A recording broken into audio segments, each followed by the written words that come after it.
The answer is yes, but it depends.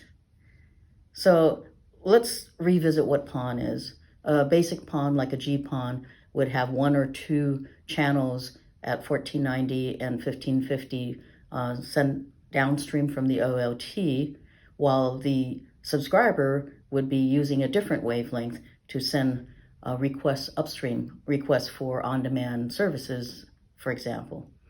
And because of this, if there's only one channel operational at that particular time, you can use a regular broadband optical power meter.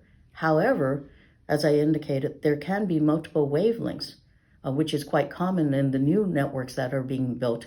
These networks are called coexistence, which means there are 1 or 10G traffic as well as potentially a third wavelength, which is 1550 for the RF video. That's 3 different channels coming in. So a regular power meter has the ability to measure light across a wide spectrum. However, it does not have the ability to separate and distinguish each channel independently. So for that purpose, there are 2 different types of power meters that have been developed specifically for PON application.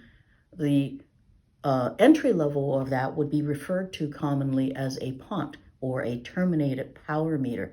The purpose of this type of meter is to allow you to measure multiple signals simultaneously and to provide the individual signal levels for those channels. Now, some people want to do pass-through. What that means is, I want a power meter I can put in the middle of the network equipment.